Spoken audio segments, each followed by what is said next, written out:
Hello, welcome to the Health In Show, an affiliate program of Homeopathy World Community. You've come to the right place to tune in and participate with your comments and questions.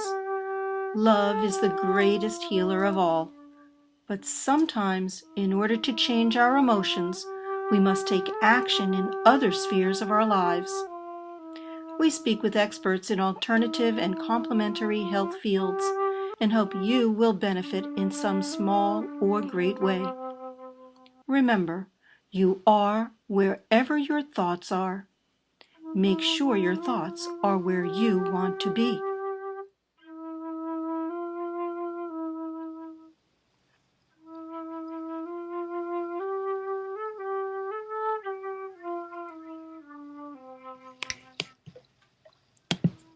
Today is July 7th, 2014. We've already bumped up a month, and we're in probably the hottest part of the summer, and maybe it's going to start to cool off because the mornings have been a little bit of a relief here in North Carolina. I'm waving hello to all of my friends out there. We don't have a special guest, but we do have Dr. Deepak Sharma on the line from the New Delhi clinics, the Orbitz Clinic in New Delhi. Please forgive my mixing up of words and letters and things like that today. We just are going to do a chat about thoughts and imagery. The topic is the possibilities, and also I would like to highlight some of the marvelous work of members of Homeopathy World Community. So welcome to Amnon, our producer. Good morning. Good morning. We're broadcasting remotely today. And welcome to Dr. Sharma. Good morning, everyone. Yes. And so I have a little PowerPoint just to give us some structure, because I think structure is so important. And I have to turn off the sound on my broadcaster there. And so the first slide is the possibilities. And I can almost equate the possibilities with thoughts of hope, creativity, invention, the human mind to go beyond what we would normally think are finite limits. I have a quote here that says, "All big things in this world are done by people who are naive and have an idea that is obviously impossible." That's a quote from Frank Richards. Basically, this is saying that little children believe in all sorts of things, and their mind can go anywhere. They can think about so many possibilities, and science fiction writers have that ability to predict perhaps what's going to happen in the future. Are they actually predicting or incentivizing what humans might reach for the stars? And that's why I'm in this mode of thinking anything is possible. We can heal the things that maybe seem impossible at one moment. And also, things can change in the blink of an eye. So I have also a second slide that says everything is going in two directions. There are forces, inner forces and outer forces, up and down, in and out, the forces of conflict and the forces that create structure around the world. Having a framework, having something that contains something else that separates one thing from another. So these were my thoughts this morning, and I'm sharing them with you. On slide number 2, yes, thank you, Amnon. Two directions. The possibilities are infinite. And this is what I'm saying, that you have to kind of go into this place. I don't expect you to think about magical thinking, that magically something is going to happen. No, that's it. The possibilities are infinite. It's our letting our mind wander in a place of meditation and find and reach into what's happening within ourselves, listening to our inner being, our soul energy, our infinite possibilities, and our intuition. Of course, we have to do everything in a balance. We have to gather facts and data and information from the material world and find a way that blends well for each person, both the infinite possibilities and what we have at hand. You can only draw one color if you only have one crayon. So as a matter of fact, so you can only get orange from the carrot. And this is going to be my permanent diet for a very, very long time, carrot and apple juice. And so we have to be realistic in what is possible, but we also have to be naive in our thinking like a child that the possibilities are open. So here I have a couple more thoughts that came into my mind this morning on slide number 2 with 2 directions. Both the material will affect the immaterial.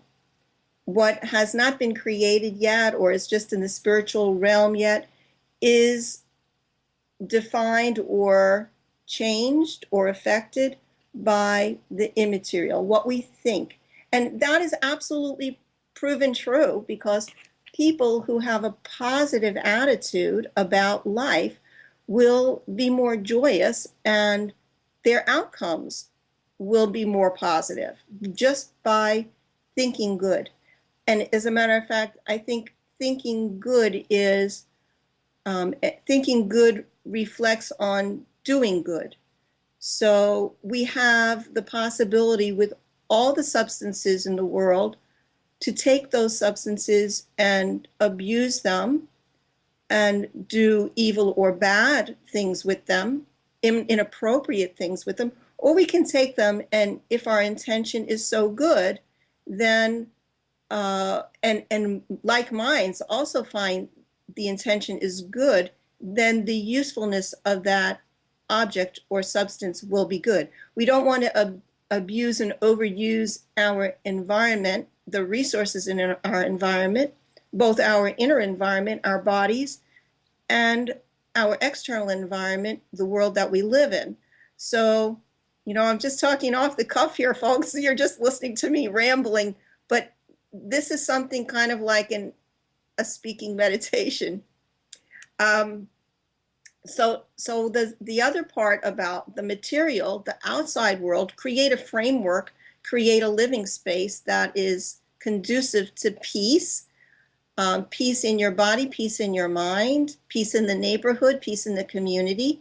And then also the immaterial affects the material. So that's the mindfulness will affect the outer world. So what your intention is, I want to bring something good into the world, and then you will start to take action on that. That's really, really important. You can't just stay in your mind forever and live there. You have to actually go out and do good, share, help others, give supportive words and thoughts and actions. The next little thought that I put down was thought becomes reality. And that's also, when you think back to all of the science fiction that has ever been written, we do have underwater submarines. We do have people in bubbles under, you know, filtering, breathing like without lungs. We do have people going into outer space. We do have so many incredible people in the world going beyond the bounds of what you think could be possible. Cars and all the new technology. Let's look at the possibility of using the sun and the wind and the resources that we have that are continuous, that are sustainable. And I will always want to relate that to our bodies as well. What are the possibilities in our own minds and bodies of creating a peaceful, sustainable life. And these are lessons that everybody has to learn. I have to learn them. I have to learn moderation in work habits. I have to learn what is good to eat and put into my body and healthy. And this is a journey. This is an education for everyone. Then the last little quote that I have is, or it's my own thinking, the structure of the external affects the internal.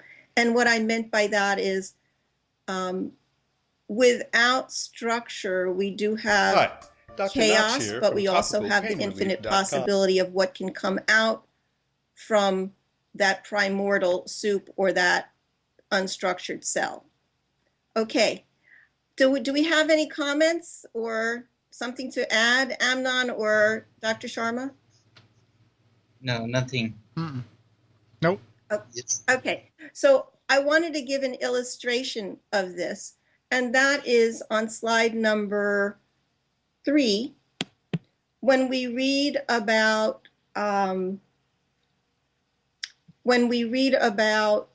things that can happen with the cellular structures in our body.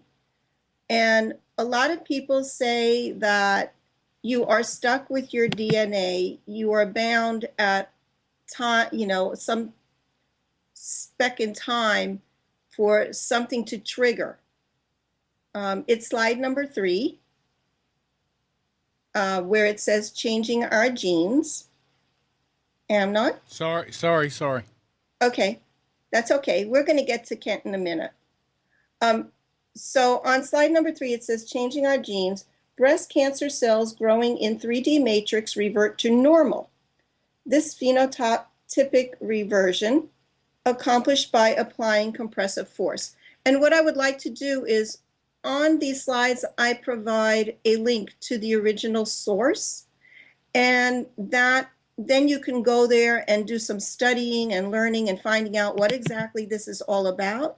But basically, experiments showing that human breast cells, cancer cells, growing in a lab on a 3D matrix, reverted to normal phenotype when subjected to compression force applied by an elastic chamber. And this was done, I believe, in 2012. And it shows that force, which I would consider to be structure, it is a certain type of structure, can change what's going on in the cell. So if we have an undifferentiated cell, a cell that is cancerous, it can be changed with force. And what type of force is this is in the process of technology, of the world of the possibilities. So I have been advocating for 15 years to do self breast massage because it keeps things moving. It doesn't it keeps the flow going. It doesn't create stagnation in the body. And it's also been shown, and there's another great website on Homeopathy World Community that I didn't post in this session, and I'll look for it, that talks about the benefits of breast massage. Now, if that can happen in one part of the body, do you feel that it's possible that massage or other kinds of manipulation, pressure, and force could potentially help? Is my volume up? Could potentially help other cells in the body. So exercise is one application of force, of flow, of keeping the body moving, of circulation. So this is something I'm going to talk about a lot more in the future, especially when I get my rebounder machine and get going with that, because I'm on this journey of healing, on this journey of learning how to really take care of my body, get rest, and everything else. So Phyllis, waving hello, Phyllis and Amnon, Michelle and everyone. So you might have something to say about that and contribute, Phyllis, because she is like a mentor to me also. So I hope that was in depth enough, and I will put more up on Homeopathy World Community concerning the change in genetics due to physical pressure and changing the environment. That's basically the theme: changing the environment, creating structure, creating a loving environment. Force. Now, if it's aggressive force, you're going to have pushback, you're going to have resistance in all realms of the universe, whether it is creating resistant bugs in the environment, resistant viruses or bacteria or fungus or anything else. If it's aggressive, it's creating a warlike picture. Oh, it's creating the will of all of those entities to survive, and they will find a way to do that because humans have limitations in this way. We have to work with our environment in a loving, supportive manner. Okay, now we're going to go on to news. This is the second part of the show is going to be about news, and I hope everyone can hear me okay. I'm going to direct you to some of the websites on Homeopathy World Community where we have marvelous homeopaths and physicians who just healthcare providers who have written a lot about their experience or their research. So the first thing is going to be slide number 4. That's inspiration from Kent. Okay. And I did actually print some of this out. You can find it on the link on Homeopathy World Community. Amnon, if you post slide number 4, it says, a truth on any plane presented to different men is accepted or rejected by each according to the good or evil in his mind. And there is the link below there. So again, what do we get out of this quote from Kent? We are hearing things about intention. Again, it comes from the spiritual realm, the emotional realm, the mental realm, down into the physical realm. So depending upon what you're thinking, whether it is good or evil, will be about whether the truth is how it is presented by different men, how it is accepted or rejected. So both the person who is speaking the words or doing the action, and then the other person on the other side, or the group of people on the other side, the receivers of this encoded information, how are you going to take it? So are you going to be in a mode of forgiveness where somebody's saying something that is not so pleasant, but realizing that it wasn't intended? What is the intention of that? So anybody want to jump in on this? Debbie, I just wanted to make sure that that link, the people don't get frustrated. That link ends with from. Yeah. Are you missing something at the end of it? Let me look. Just so people don't get frustrated. Okay. I think that is the correct. Okay, that's fine. I mean, keep going, and if you see something. Okay. I will. Okay, so basically, let me see if I can get that link exactly, because sometimes what happens on the internet is you have a limited number of words that you can. Okay, let me see what it tells me. I'm going to check it out. From. Yes, that is the end. Okay. The actual title of this page is from Dr. Ravinder Saraswat. It says, some important notes from Kent's lesser writings. So Kent is a master of homeopathy. We have spoken about him numerous times in the past. And we're going to share a couple of thoughts that he had. Okay. So one of the things he says, this is Dr. Ravinder Saraswat, who wanted to share with us.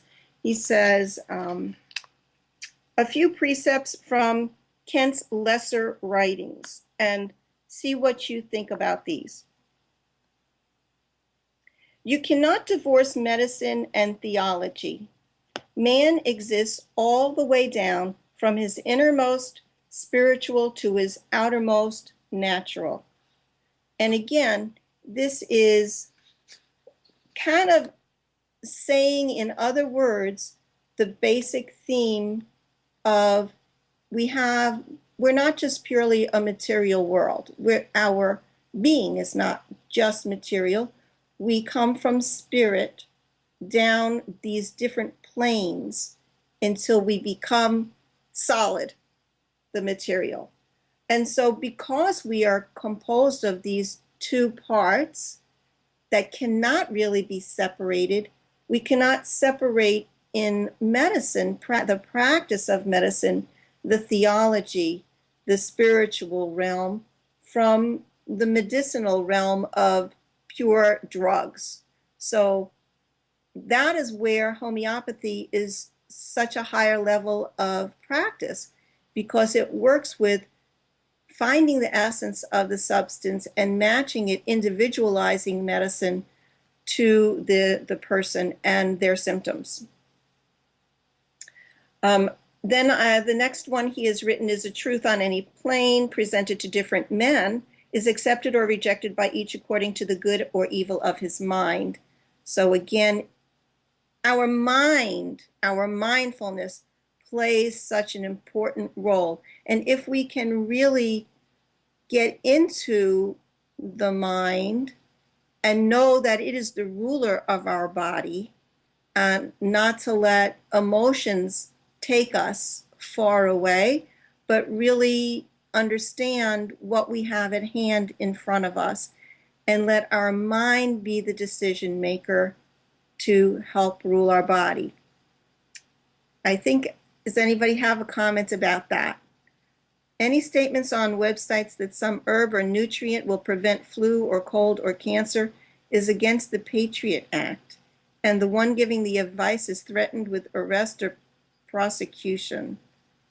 Oh, okay. That is the evil intent, I suppose, of aggression and confinement and restriction that Phyllis is giving to us. And she provides a link.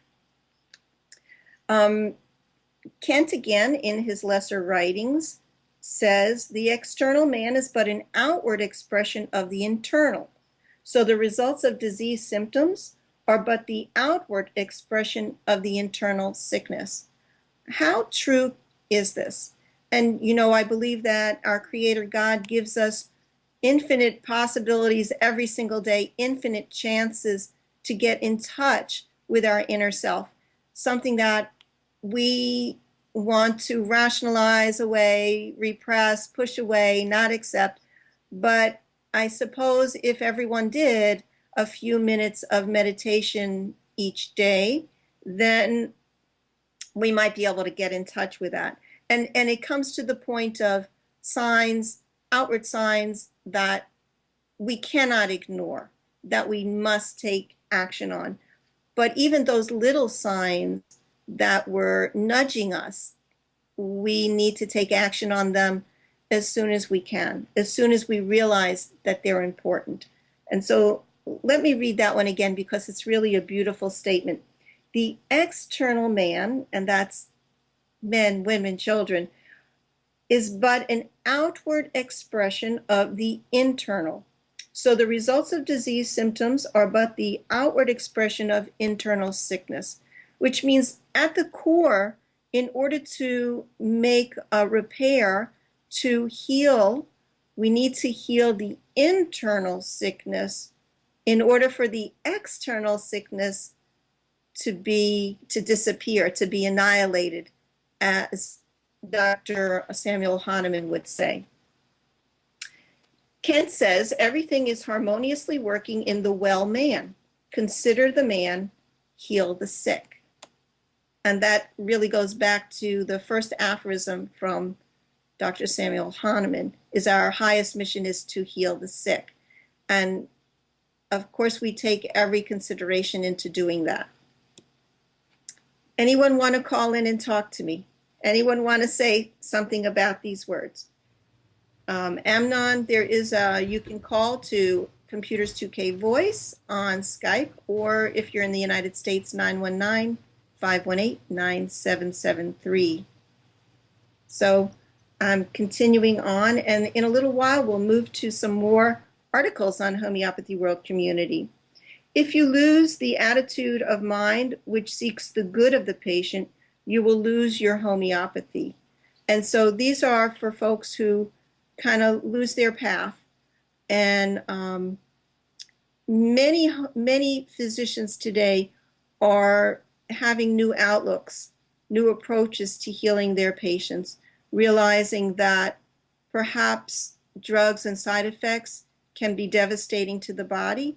And if there are other integrative approaches that can help and minimize the drugs, it's possible. As you know, I just had major surgery, and I used minimal drugs. They gave me a gigantic bottle of oxycodone, of which I didn't take one pill, on another huge bottle of 800 milligrams of Motrin or ibuprofen. I did have to go and take a few of those pills when the pain was too much. However, using remedies like arnica, aconite, arsenicum, all of these different high potency or low potency remedies that we have at hand can really alleviate symptoms and help us heal much more quicker when we use these energetic remedies. And we're going to get into some of those pretty soon. Let's jump over to one more of these quotes from Kent. A physician's attitude in performing his duty to the sick is different from that of any of his usual antics, and talks with unknown, oops, I skipped to the wrong page. I will get there. It's missing. So you're going to have to look on here onto the website. A physician's attitude in performing his duty to the sick is different from that of any other person. He has a different sphere from that of the ordinary man. There is 1,000 times amplified in homeopathy one who has entertained that peculiar circumcision of the heart, always looking to the good of the patient, never thinking of the criticism of man, acquires an ability to say what is right to do. He establishes a garment of righteousness. And I think what he's saying is another very important theme that is running through my mind lately, and that is one of relationships. The relationship of a homeopath, a physician, to the patient. And everything that we have in the world is based on relationships, based on forces, based on the unified one force and the two forces and the many of the forces that oppose one another or conjoin and come together in a symbiotic relationship with one another. So if the homeopath or the physician is capable, open to listening to the heart of the patient, and the patient is also willing to listen to the good intention of the physician, then the outcome will be bright. Okay, let's move. I see that we have some wonderful comments in the chat, and I'm going to mention those. And because I'm going to move right into a slide that has to do with healing. So that is slide number 6. I'm skipping slide number 5.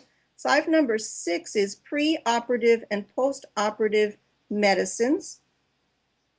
And this is an article on Homeopathy World Community written by Nilanjana Basu, MD, homeopath.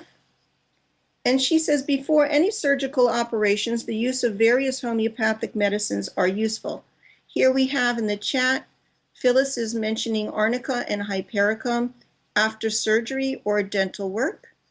This is, thank you, Amnon. So you can see where that is, or you can just go on Google and write preoperative and postoperative medicines, Homeopathy World Community. You will find the page very quickly. We have Phyllis is saying hypericum several times for at least 3 days pre-surgery, and then arnica and hypericum interchanging them after surgery. We have Dr. Sharma is talking about the homeopathic posology. The method of prescribing doses depends upon experience. And this is really great because you want to have someone who is very experienced, just like you want to go to the physician who has done the most number of types of surgeries that you're going to have. You want to have somebody who is the most experienced take care of you. And the same goes for homeopathy. Kavitha is mentioning the remedies phosphorus and Staphysagria for a rescue after surgery, and calendula. So let me go ahead and read some of the suggestions from Dr. Basu. She says, after removal of an impacted wisdom tooth, you're going to look at symphytum in high potency. And a lot of people will also think about ledum, but perhaps this is going to be helpful for the tissue repair and preventing the dry socket, which can be pretty hard on an individual because then the root where the impacted removal of the tooth would then have to be scraped again and start the bleeding and create a new clot for that individual. It can be extremely painful, as anyone knows who has had a problem with their tooth. And she gives us, after laparoscopic cholecystectomy, or probably any kind of laparoscopic,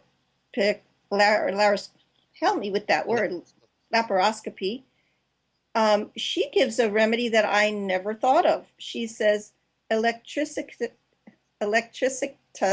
200. That's an energy made from electricity, like electric lightning bolt, 200 in one dose. I wonder how she came upon that. Maybe it is from her experience. The next one, and I'm trying to think, the laparoscopy, arnica, and Phyllis has written Bellis perennis for soft tissue surgery rather than arnica, really comes in handy. And we know that Bellis perennis is a wonderful remedy for after labor, after giving birth, when there has been injury to the soft tissue. So thanks for that, Phyllis. The next one that Dr. Basu recommends is for great prostration after surgical shock and anesthesia or after injury. She's giving an acid remedy recommended by Dr. Allen called acetic acid. So when we think about prostration, when we think about depression, we often think about acid remedies. Another one that I think of highly is sulfuric acid, which is complementary to arnica. Then we have mechanical injuries from sharp cutting instruments, post-surgical operations. So any kind of surgery to the soft tissue, to the abdomen, using a knife, we think about Staphysagria. This was another remedy. I did take arnica, I did take Bellis perennis, I did take Staphysagria. I took all of them, and maybe that is why I got through this healing process so quickly. I was up walking the very next day after the major surgery, and so and your mindset, your attitude, your hope is also a great part of the healing process. Another one that's we're listing all the great remedies for pre and post surgery. Dr. Basu says abscess at the site of the suture, and she recommends calendula. And I've read a number of stories where people who have had problems with surgery just use the calendula and it takes care of just about everything. Phyllis is writing on the chat, for bleeding or for hemorrhaging, using the remedy phosphorus, which we know phosphorus is for the blood, for people who have a tendency to bleed easily. Staphylococcus aureus for feeling of abuse after surgery. So she's giving us the emotional, mental symptom of, you know, when somebody comes and cuts at you or takes a knife to you, you're going to have fear. You're going to maybe feel like, yeah, you had some abuse to you. And so Staphylococcus aureus is the remedy for that. The symptom is for the broken bone of the jaw. I'm not exactly sure what you're talking about, Phyllis, so chat a little bit more about that. Dr. Sharma is asking, does anyone know about the effect of arnica in different potencies? They're doing a case study of low and high potencies in post-operative cases. That's a really, really good question. Because Yes, probably here all I different want to. potencies can help. Dr. Sharma, are you going to speak about that? Yes, yes. Here I want to share one the interesting thing about the arnica. If we are using arnica in the 3x potency or in the lower potency pre-operatively and then during the operation and the post-operative, then the surgeries are very good. The results of surgery are very nice and the healing is very fast. And if we are using the high potencies like 200 or higher, then the case is not healing very well. These are the difference we are facing in our college, and one of my surgeon friend is also supporting us to do this type of but we are not sure about this. We are seeing these type of 3 to 4 cases only, but we are saying that it acts in the different way in the different potencies. Right. We could have a whole talk about use of potencies.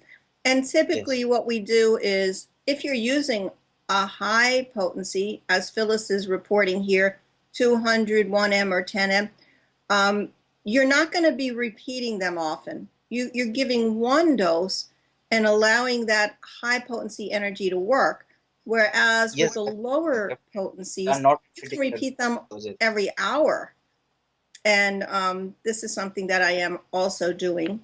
And don't be afraid to try different remedies if one of them is not working.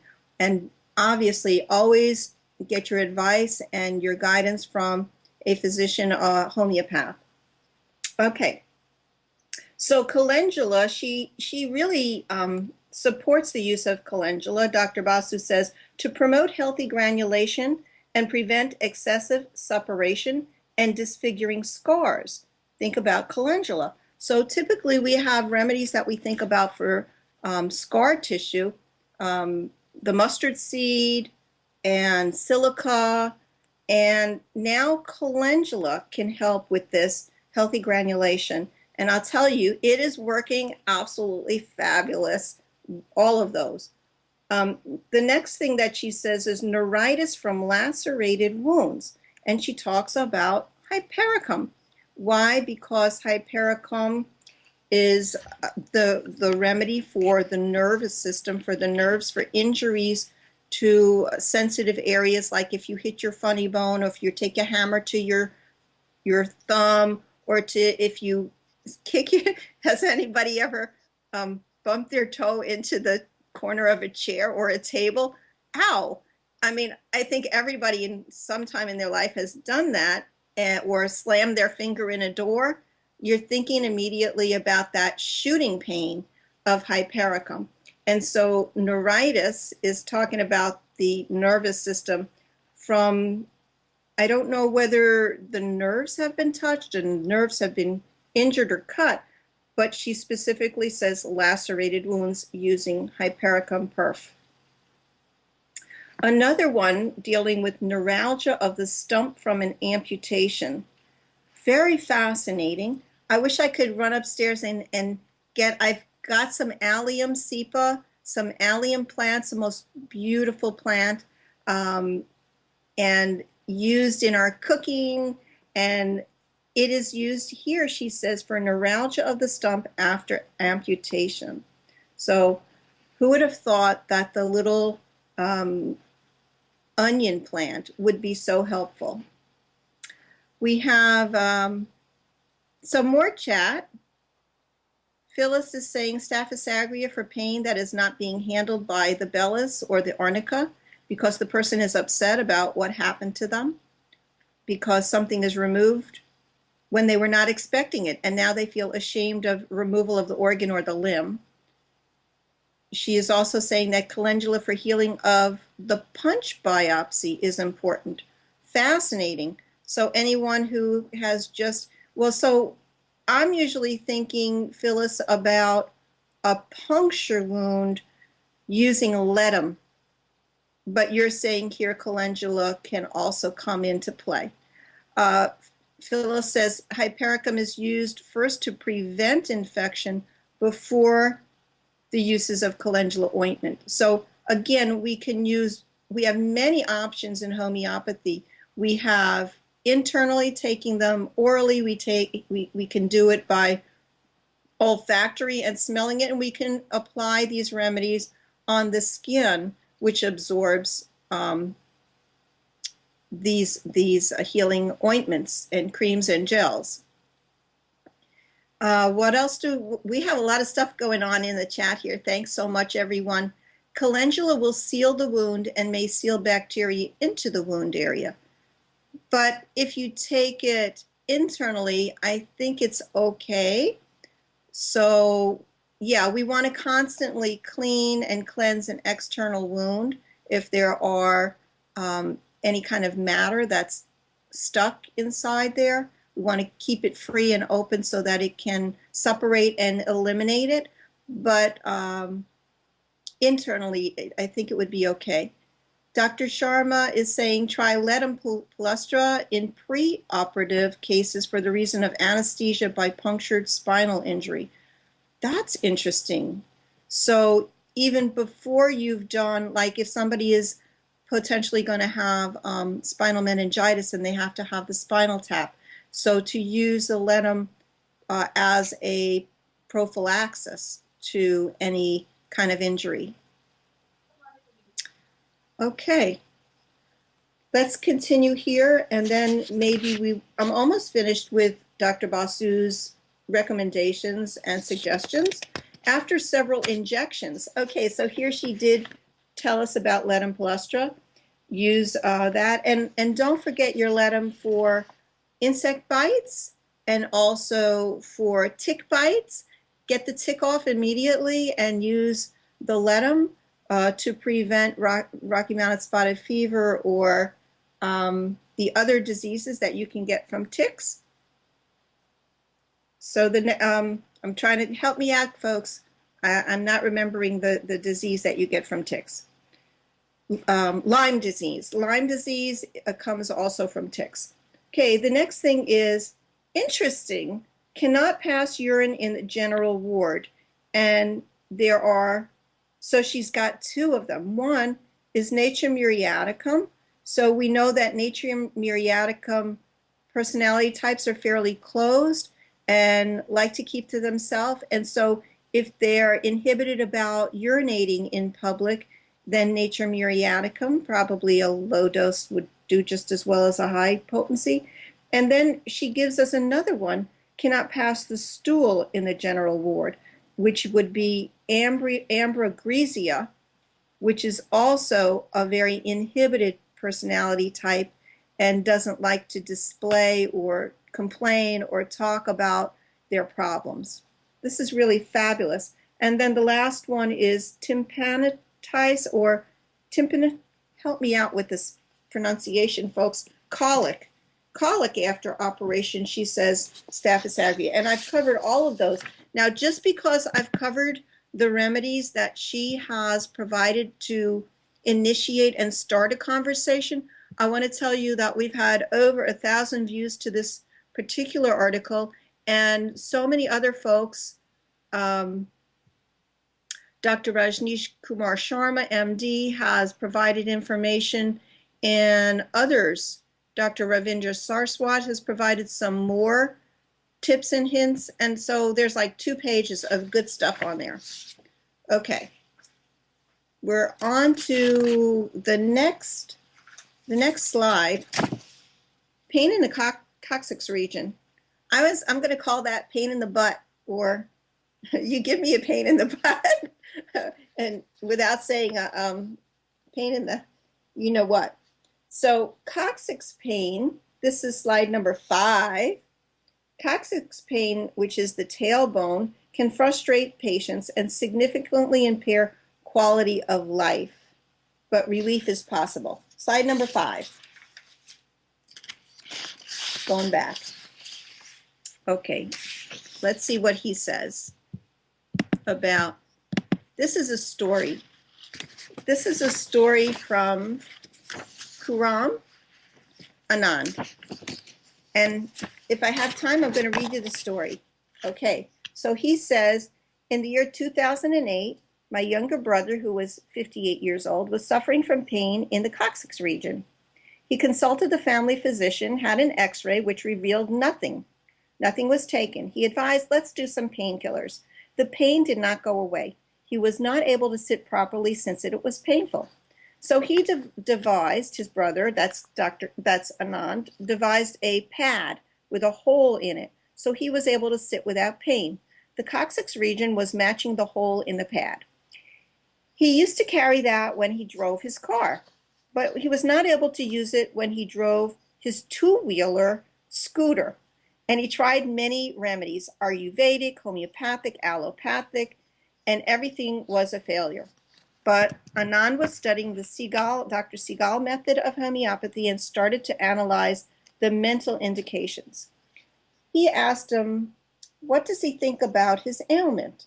So it's getting into the understanding the patient's feelings about their illness, about their pain and suffering. He said, I do not understand. What is this problem? I think nobody ever suffered with this unspecific problem. I am trying every type of method available to cure it, but it is not going away. I have a problem in movement also, since I am not able to drive.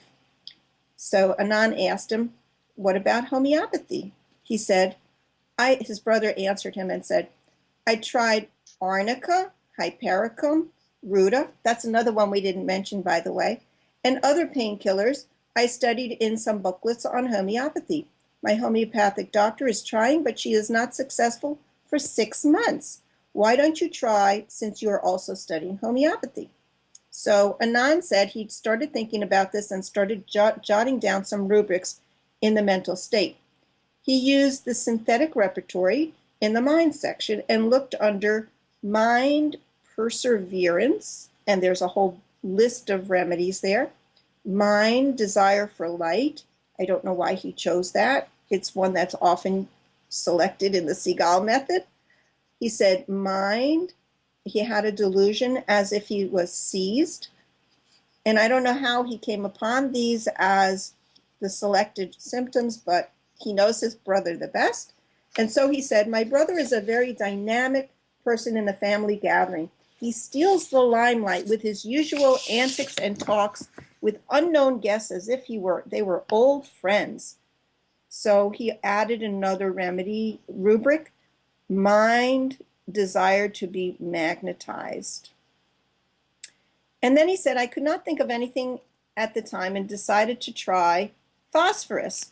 So phosphorus, remember, that was the remedy after surgery for excessive bleeding. But these are like firefly people. They're very lightning, they're jovial, they love to be with people, and they are very talkative and friendly. So Anand gave his brother phosphorus in potencies 30C, 200C, 1M, and even high potency 10M in a single dose at 2-week intervals. However, sorry to say, he was very disappointed with the result. Nothing changed in the 2 months. One night, Anand was thinking about his problem and what went wrong with the case taking. He started thinking about what was bugging him at present apart from the pain. He started thinking about He's fond of meeting friends and chatting. But at that time, he had to have, and this was not reported in the earlier part of the story, he had a duty, an obligation of taking care of his grandchild, dropping him to school and bringing him back from school. This was done earlier by a maid, but for some reason the maid left the job and the onus fell on his brother. Because of this, his movement was restricted. Maybe remember earlier the brother said, "My movement is restricted." Also, he was complaining of the food prepared by the cook his son was employed, his son had employed. So suddenly, Anand remembered reading a rubric. He opened the synthetic repertory and searched. He found, mind undertakes things he's opposed to his intentions. This is kind of curious, is it not? So doing things against a person's will, that they don't really want to do these things, it's not his intention to do it, but he does it anyway because it's an obligation. And he came upon two remedies. One was the phosphorus, which he'd already tried in all the different potencies. And the second one was sepia. Sepia we typically think of as being a female remedy, but we don't often think about it, but definitely boys and girls, men and women can use this remedy. So he pondered over it and thought this was his present problem. He gave him 2 doses of sepia 30C, not a very high dose, since he'd already tried the phosphorus, and asked him to take 1 dose per day for 2 days. Bravo! Presto! The pain vanished within a couple of days and did not return so far. Even to this day, Anand wonders how it happened. In various rubrics about the coccyx, there's about 28 rubrics, and not counting the sub-rubrics, sepia does not appear anywhere, at least in the Fatak repertory.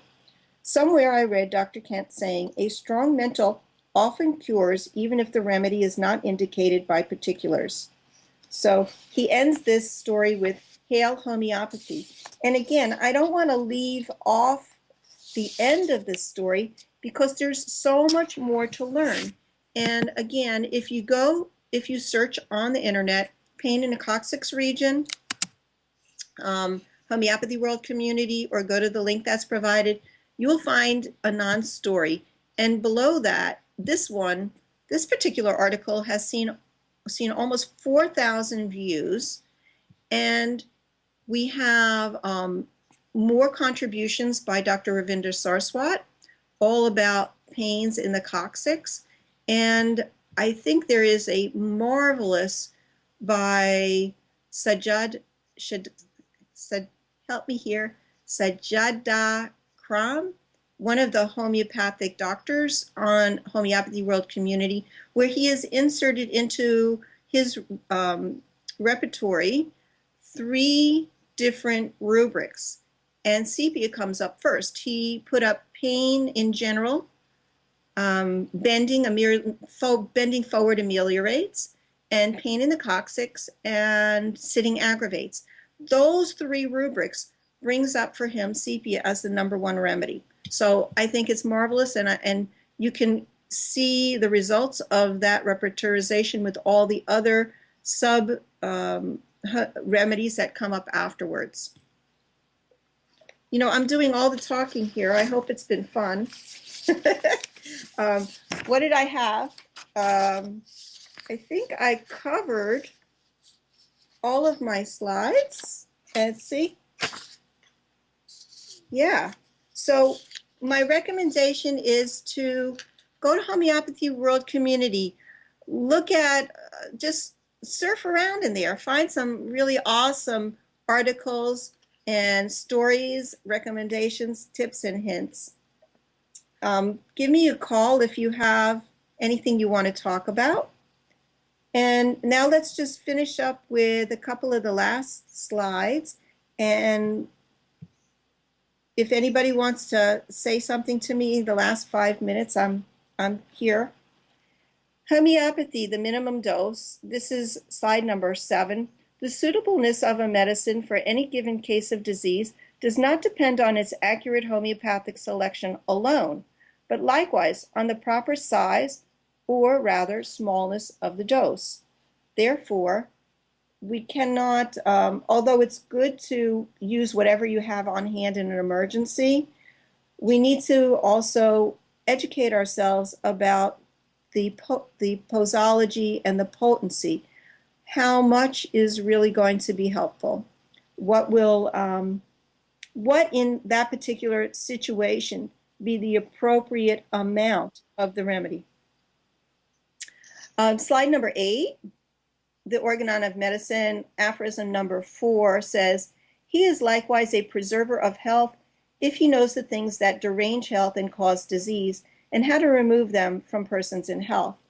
And this goes back to the beginning of the show, the inner and the outer, the spiritual and the material. Is there something in the material world? Are there toxins in the environment? Are you spraying Roundup on your lawn? Oh my gosh, I went for a walk yesterday and there was a guy doing it. I wanted to walk up to him and give him a piece of my mind, but I didn't. I kept walking. There are things in our environment that will derange health. There are things in our mind that will derange health. There are things in our emotions. And when you know they are going wacky and you're giving yourself poor thoughts, unhealthy thoughts, you have to stop it and nip it in the bud and get there. So there are a lot of things that can derange health, and the really excellent physician is going to be able to detect through his methods of observation and careful listening to know what it is and to help guide. And I can tell you, I want to give a shout out to Dr. Pawan Parikh, who is taking care of me through my healing journey. And he is always, always, always positive. He is always supportive. He is always encouraging. Just like Kavitha and Dr. Kubushan and Dr. Sharma, all of you, and Amnon, all of you are supportive through your encouraging words. And Phyllis, who's sending me notes every day about things that I can eat or think and do and read and watch, and all of these things are so supportive. And I want to tell you, that is the healing process. That is what gets you to a better place. So Dr. Samuel Hahnemann, you're awesome. Now we're going to go to slide number 9, which is going to tell you upcoming shows. And if you want to hear me ramble on again, it looks like I might be doing it in a couple of weeks. So slide number 9 tells you that next week we're going to have Carolyn Vessel, who is the creator of Sufficiency Tea Drink, Lemon Tea Drink, Healing Vitamin C, will be the next guest. And she'll be talking about the benefits of vitamin C for your health. Following that, there's 2 weeks when I don't have anyone scheduled as a guest. If you know somebody you want to be a guest to talk, let me know. And otherwise, I will do some more rambling, some more chat, some more positive thoughts. And on August 4th, the incredible Jeremy Sher is going to be calling in from Tanzania talking about AIDS and his work. On August 11th, Dr. Dinesh is going to talk about case witnessing, which he is a healer of pediatrics in children of all kinds of illnesses, everything mental, physical, spiritual. And on the 18th, I've got lined up the Joshis, the incredible duo.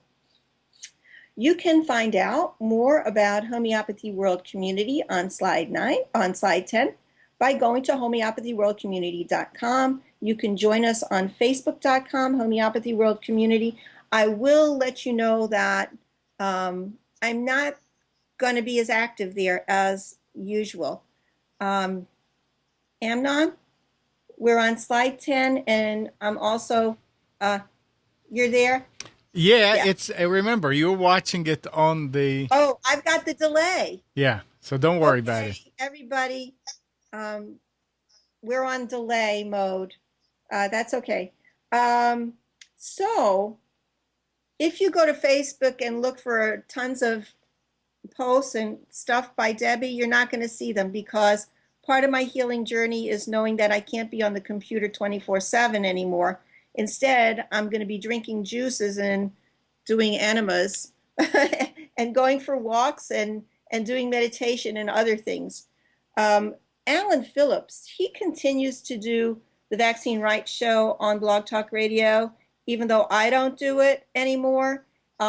He has recreated himself. I am so thrilled and proud of Alan. He has got sign up for his newsletter and get the information. He's doing like 3 incredible shows with all different people and guests who are talking to him, people who have had vaccine injury in their life, in their family, and he's going to be interviewing these individuals. He's going to be talking to doctors. As a matter of fact, his next show, he's going to be talking to Manfred Mueller about homeoprophylaxis, I'm sure. So check out Alan Phillips and Vaccine Rights.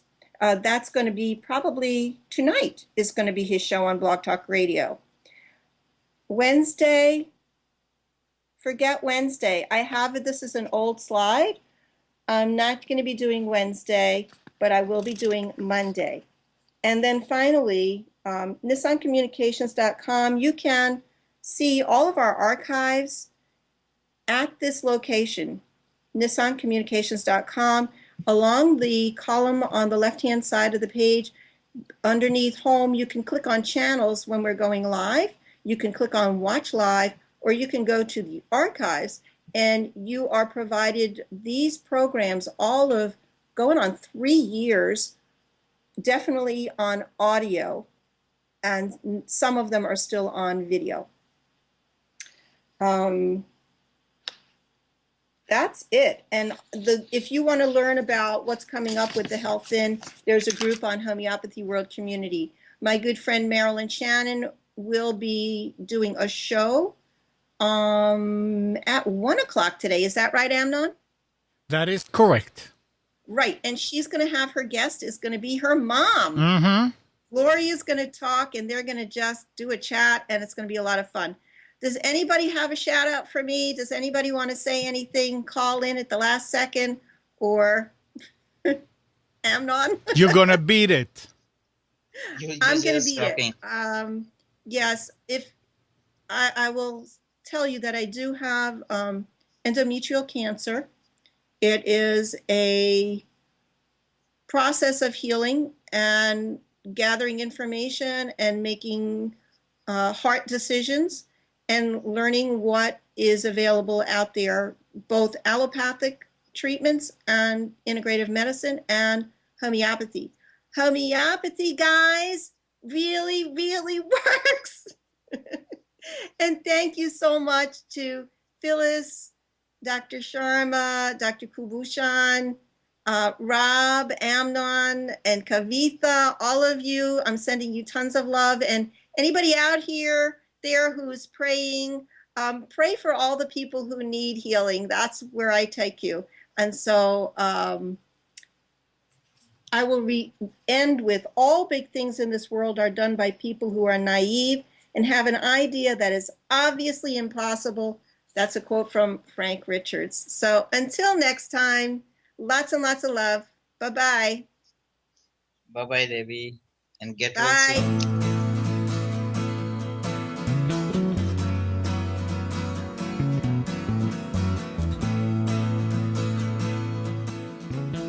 You are tuned to the Nissan Communications Network. Our weekly lineup of call-in programs includes Computers 2K Now with Amnon Nissan, Health In with Debbie Bruck, Breaking Free with Marilyn Shannon, Lessons of Vietnam with NCVVI members, The Tanya Love Show, Reawaken Your Brilliance with Julie Seibert, and if you tuned in too late, you can always watch each program in its entirety or download an MP3 audio file of it at www.nissancommunications.com. Sponsored by Atomus.com, makers of quality video recorders and converters for professionals. That VidBlasterGuy.com, CarolinaApparel.com, and DeltaForce.net.